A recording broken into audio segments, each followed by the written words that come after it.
வெள்ளமாக எதுவுமே தேவையில்லை. வெள்ளமாக இல்லாமல் எப்படி நாங்கள் இந்த தோசை செய்யலாம் அப்படின்றத பார்க்க போகிறோம். அந்த நானி படத்தில் வர்ற அந்த ஒரு இலையான் அந்த வில்லனை கடுப்பு இருந்தாங்க, அதே மாதிரி தோசைக்கு வந்து ஒரு கிரேவியா இல்லாட்டிக்கு ஒரு மசாலா தோசை கேட்ட மாதிரி உடனே வந்து ஐடியா மாறிடுது. மசாலா தோசை செய்வோம் அப்படின்னு இப்படி ஆயிடும். அதாவது sambal ready, masala ready, dosa ready.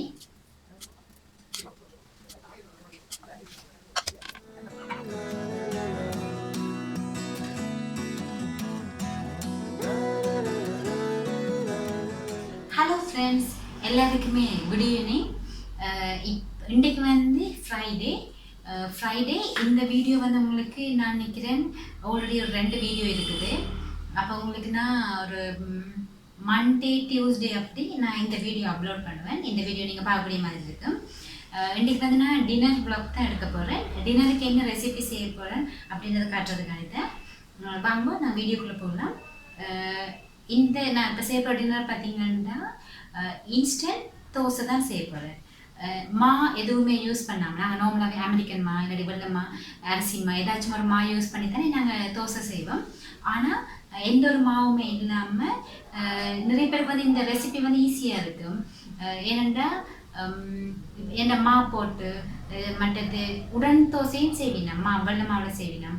மற்றது வந்து என்ன பேர் உளுந்து போட்டு ஊற வச்சு நைட் ஃபுல்லாகவே ஊற வச்சு ஒரு 8 to 9 hours ஊற வச்சு செய்கிற தோசையும் இருக்குது. ஆனால் இந்த தோசையை பார்த்திங்கன்னா வெள்ளமாக எதுவுமே தேவையில்லை.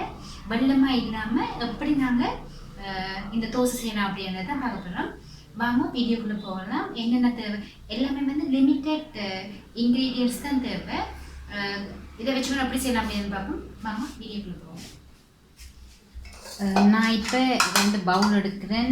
2 பவுல்லையும் வந்து இப்போ சேர்க்க போகிற இன்க்ரீடியன்ஸை பார்த்தீங்கன்னா அவல் ஒன்று வந்து அவல், மற்றது இது ரவையும் அவலும் அதோட தயிர், இந்த 3 தான் சேர்க்க போகிறேன். இதோடு சேர்த்து கொஞ்சமாக அப்பச்சோட போட போகிறேன்.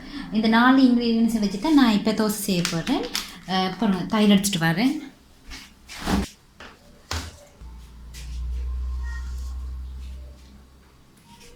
சரியா, நான் வந்து ஏதாச்சும் ஒரு கப் ஒன்று எடுத்துக்கொள்ளுங்க. ஏதாச்சும் ஒரு கப் ஒன்று எடுத்துக்கொள்ளுங்க. நான் சும்மா ஒரு மக்கொண்டு எடுத்துருக்கிறேன். இந்த மக்கில் வந்து ஒரு முக்கால்வாசி அளவு அவல் எடுக்கிறேன்னா, முக்கால்வாசி அவல்,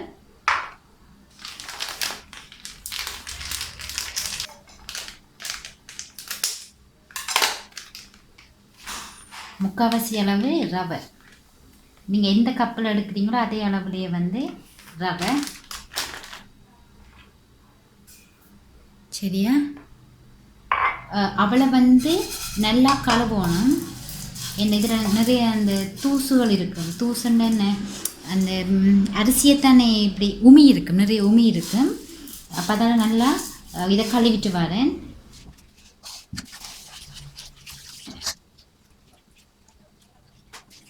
நல்லா கழுவுங்க, ஒரு 4-5 தரம் கழுவணும். நல்லா கழுவுங்க 4-5 தரம்.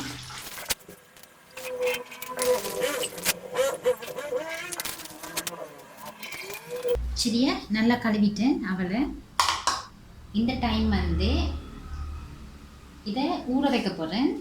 ஊற வைக்கிறதுக்கு வந்து தண்ணி கொஞ்சம் கூடவா ஊற்றி இதை அப்படியே ஊற வைப்போம். அதே மாதிரி இந்த ரவையும் வந்து கொஞ்ச நேரம் ஊறணும் தண்ணியில். அப்போ தான் இதையும் வந்து கொஞ்சமாக இதுக்கு வந்து நீங்கள் தண்ணி விடைக்கல ஏன்டா இதை வந்து நாங்கள் வடிச்செடுக்கலாம். ஆனால் இதை வந்து திருப்பி அது வடிக்கல. அதில் வந்து நான் அளவான தண்ணி தான் இதை ஊற வைக்க போகிறேன். ஒரு 1/4 கப்.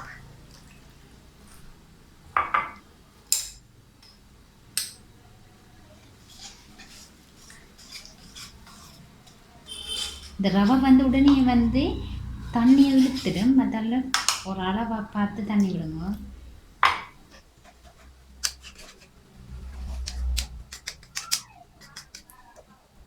சரியா, இங்கே தண்ணி அளவாக விட்டு இதுவும் கொஞ்ச நேரம் ஊறட்டும், இந்த அவலம் கொஞ்ச நேரம் ஊறட்டும். ஒரு 10 நிமிஷம் அப்படி இது ரெண்டையுமே வந்து ஊற வைக்கிறேன். பார்த்தீங்கன்னா ரெண்டுமே வந்து நல்லா ஊறிட்டுது, அவலும் நல்லா ஊறிட்டுது. அதோட வந்து இந்த ரவையும் வந்து நல்லாவே ஊறிட்டுது. இதை நான் என்ன செய்ய பண்ணணுன்னா இந்த ரெண்டையுமே ஒரு கிரைண்டர் ஜாருக்கு ரெண்டையுமே போட போடுறேன்.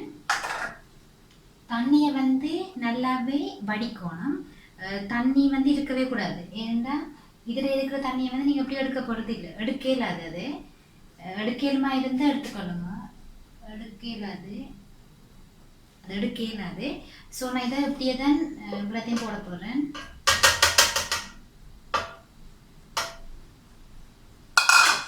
ஆனால் அவளுக்கு இருக்கிற தண்ணியை வந்து ஃபுல்லாகவே வடிக்கணும். நான் வடிச்சிட்டு வரேனே.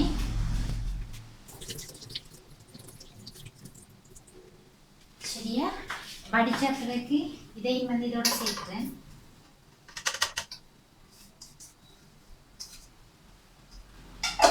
சரியா, ரெண்டையும் சேர்த்துட்டேன். இதோட சேர்த்து தயிர் சேர்க்க போகிறேன். நாங்கள் வந்து புளிக்க வைக்க போகிறது இப்போ தானே, அப்போ அந்த புளிப்பு சுவை, அந்த தோசையிலேயே வந்து அந்த புளிப்பு சுவை தேவை தானே. இப்போ அந்த புளிப்பு சுவைக்காண்டி நான் தயிர் சேர்க்கிறேன்.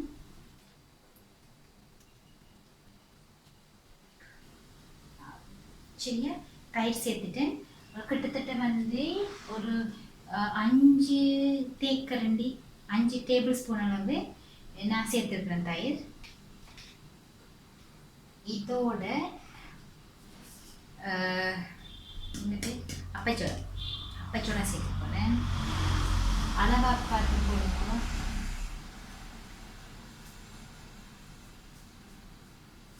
ஒரு 1/2 டீஸ்பூன் அளவு அப்பச்சோடா சேர்க்குறேன், 1/2 டீஸ்பூன். அதோட உப்பு சேர்க்கணும். உப்பு வந்து அளவாக சேருங்க. உப்பு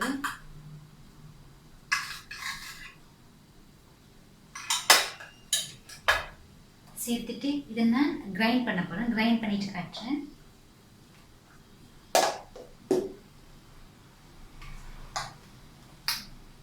கிரைண்ட் பண்ணிட்டு காட்டுறேன்.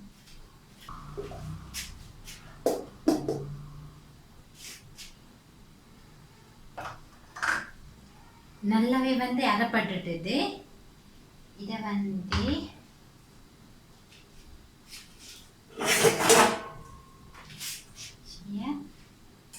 ஒரு பவுலுக்கு மாத்துறேன். ஃபைனாக அரைப்பட்டுட்டு நல்ல வடிவ அரைப்பட்டுட்டுது.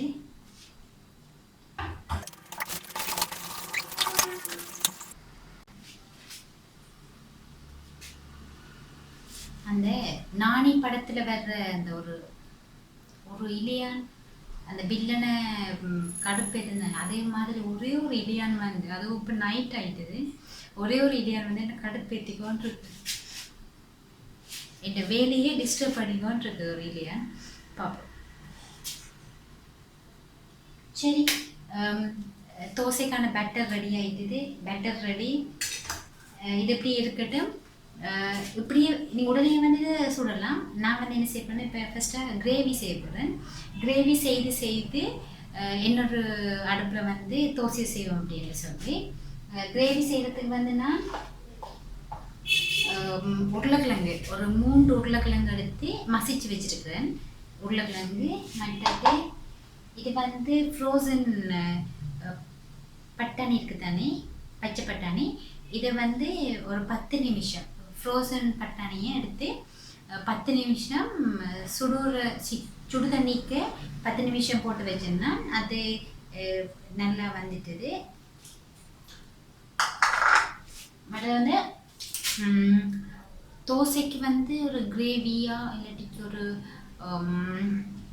மசாலா தோசை கேட்ட மாதிரி உடனே வந்து ஐடியா மாறிட்டுது. மசாலா தோசை செய்வோம் அப்படின்ட்டு. சரி வாங்க மசாலா தோசை செய்கிறதுக்கு எப்படி செய்யுது அப்படின்னு பார்ப்போம். அதுக்கு முதல் என் அடுப்பை பாருங்க. நான் உருளைக்கிழங்கு அவிச்சேன்னா ப்ரெஷர் குக்கருக்கு போட்டு நான் அவிச்சேன்னா அது பாருங்க எப்படி எல்லாம் ஆக்கி வச்சுக்கேன், உங்களுக்கு காட்டுறேனே. உங்களுக்கு தெரியுதா அப்படி ஆக்கி வச்சிருக்குதுண்டு.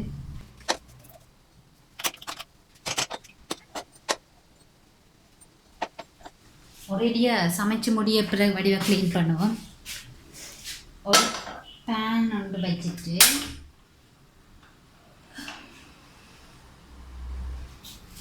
இதில் வந்து ஒரு 2 டேபிள் ஸ்பூன் அளவு ஆயில் சேர்க்குறேன்.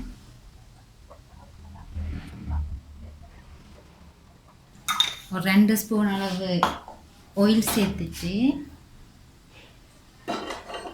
ஆயில் கொதிக்கட்டும். இதுக்கு வந்து கொஞ்சமாக உளுந்து,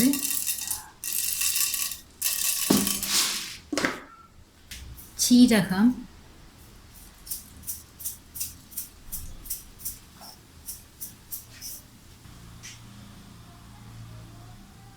ஒரு வெங்காயம், பம்பா வெங்காயம் ஒன்று கட் பண்ணி வச்சேன், பெரிய வெங்காயம், 3 உள்ளி,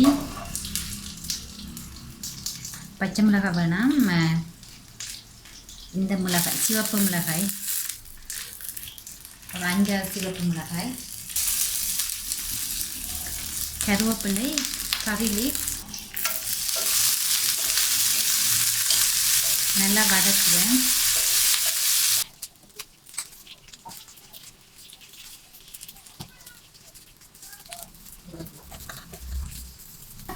கிரைண்ட்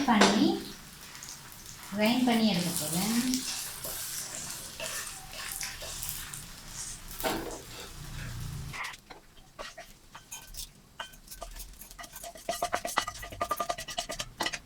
உப்பும் கொஞ்சம் போட்டு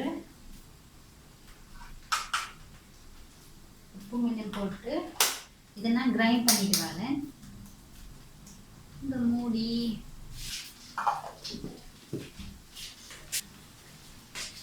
நல்லா பாருங்க, நல்லா அரைச்சிட்டேன் நல்லா. சரி, இதை இப்படி வைப்போம்.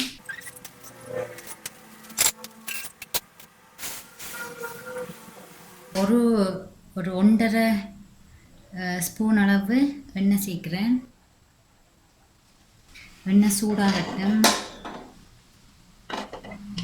இந்த எண்ணெய்க்கு வந்து கொஞ்சமாக கடுகு, சீரகம்,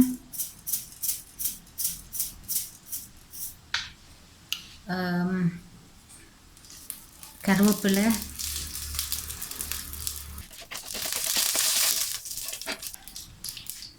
இந்த டைம் வட்டி வச்சிருக்கிற வெங்காயம்,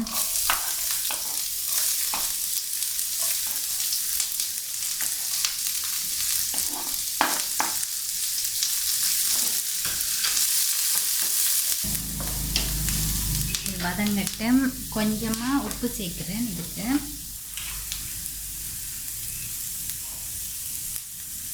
கொஞ்சம் ஏர்லியாக வதங்கிறதுக்காண்டி உப்பு சேர்க்குறேன்.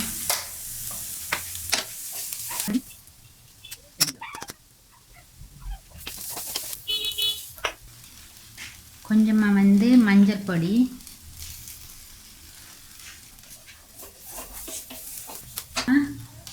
மிளகாய்த்தூள், தனி மிளகாய்த்தூள்,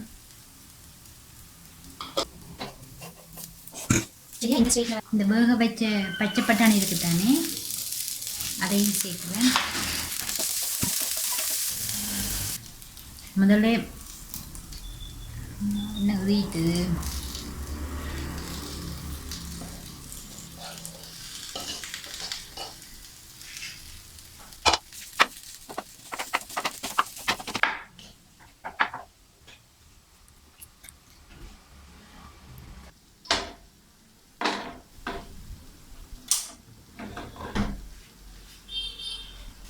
இது நெய் விட்டு செய்தேன், நெய் தோசை. இன்னும் ஒரு தோசை கலவான பேட்டர் இருக்குது.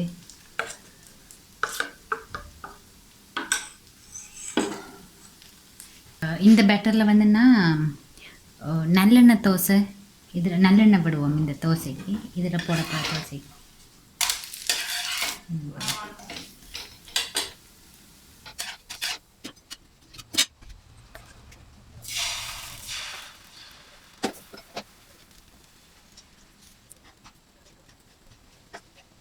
ஒரு ரவுண்ட் ஒன்று வழியாக செய்து காட்டுவோம்னா சொதப்படுது. சரி, ஷேப் பண்ணியாச்சு. சரியா, இதுக்கு நல்லெண்ணெய் விடுவோம். இது கொஞ்சம் வடிவ சூடுபடட்டும். அதுக்கப்புறம் நல்லெண்ணெய் விட்டு வேக வைக்கிட்டு நல்லெண்ணெய் விட்டு காட்டுறேனே. இந்த இவ்வளவு போட நல்லெண்ணெய்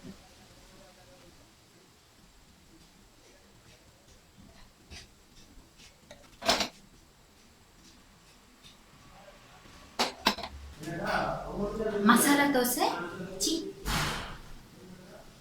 தோசை ரெடி, மசாலா ரெடி.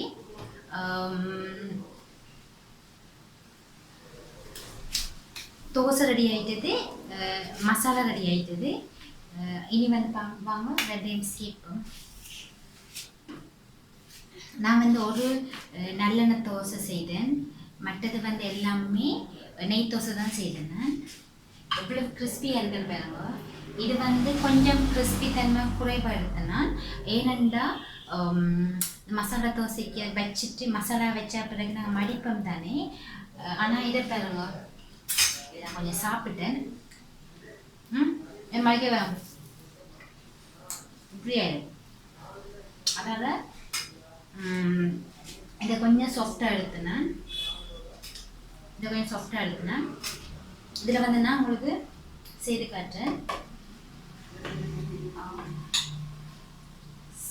சம்பல் ready, masala ready, dosa ready. ஒரு குட்டி தோசையோடு நான் போட்டு கொண்டிருக்கிறேன். வாங்க நான் உங்களுக்கு ஃபினிஷிங் காட்டுறேன். சரியா, தோசை, அதுக்கு மேலே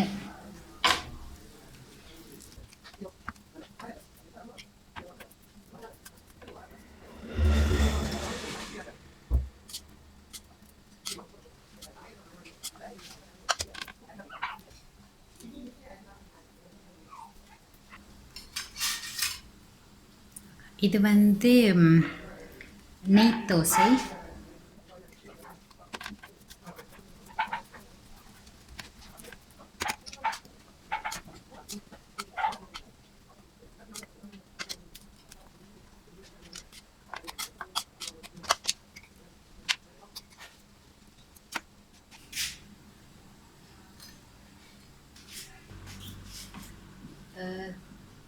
தோசை ரெடி ஆயிட்டது. எத்தனை பேருக்கு நீங்கள் தோசை சுடைக்கல வட்டமாக நீங்கள் மாவுத்தீங்க தானே, வட்டமாக தோசை சுட தெரியும் அப்படின்னு சொல்லுவாங்க. எனக்கெல்லாம் வந்து வட்டமாக வராது. அதோட வந்து இந்த தோசை நீங்கள் செய்தீங்கன்னா இப்படித்தான், இப்படி இந்த ஓட்ட மாதிரி தான் வரும். அதுவும் நல்லா கிறிஸ்பியாக வரணும் அப்படின்னு சொன்னால் இதே கலர்லாம் கிட்டத்தட்ட வரும். ஆனால் செம்ம டேஸ்ட்டாக இருக்கும். நீங்கள் சாப்பிட்டு பாருங்க. ரிலேஷன் எல்லாம் வந்து நார்மல் தோசை சாப்பிடவே மாட்டேன். ஆனால் இதே மாதிரி நான் செய்து கொடுத்தேன் அப்படின்னு சொன்னால் விரும்பி சாப்பிடுவேன். இதே மாதிரி வந்து உங்களோட வீட்டை மாதிரி யாரும் தோசை விருப்பம் இல்லாத அப்படின்னு சொன்னால் நீங்கள் இதே மாதிரி கூட செய்து பாருங்க, செய்து கொடுங்க. கொடுத்துட்டு உங்களுக்கு வந்து டிஃப்ரெண்ட் தெரியும் தானே அவங்க ரியாக்ட் பண்ணுற விதத்தில். நான் நம்புகிறேன் நீங்கள் இதை அப்படி செய்வீங்க அப்படின்னு. இதை நான் இப்போ என்ஜாய் பண்ணி சாப்பிட போகிறேன். இதோட வந்து நான் இந்த வீடியோ முடிச்சு கொள்கிறேன். இன்னொரு வீடியோட இன்னொரு வித்தியாசமான ரெசிபியோட நான் உங்களை மீட் பண்ணுறேன். அதுக்கு முன்னாடி நான் வந்து சொல்லணும், நான் இன்றைய கூட என்ன ரெசிபி செய்வோம் அப்படின்னு யோசிச்சு கொண்டிருக்கேன். ஆஃபீஸில் கூட கேட்டிருந்தேன் என்ன செய்வோம் அப்படின்னு, ஏதாச்சும் ஸ்வீட் ஐட்டமா ட்ரிங்க் ஐட்டமா என்ன செய்வோம் அப்படின்ட்டு. ஒவ்வொருத்தரும் வந்து ஒவ்வொரு ஐடியா தந்தாங்க. அப்போக்கே தான் சரி ஓகே இது ஒரு தோசை செய்வோம் அப்படின்னு ஐடியா வந்துச்சு. சரி நான் வளமையாக வந்து இப்படியும் ஒரு தோசை செய்யணும் தானே, அதே தோசையை உங்களுக்கு இருக்கா செய்து காட்டுவோம். சில பேர் வந்து நான் ஆஃபீஸில் சொன்னப்போ அவங்க சொன்னால் தங்களுக்கு போடாமல் தோசை செய்கிறது அப்படியான்னு சொல்லி கேட்டீங்க. சரி ஓகே உங்களுக்கு இந்த யூஸ்ஃபுல்லாக இருக்குது தானே அப்படின்னு சொல்லி தான் இந்த தோசை செய்தேன்னா. இதோட வந்து நான் இந்த வீடியோ முடிச்சு கொள்கிறேன். இன்னொரு வீடியோவில் நான் உங்களை மீட் பண்ணுறேன். பாய்.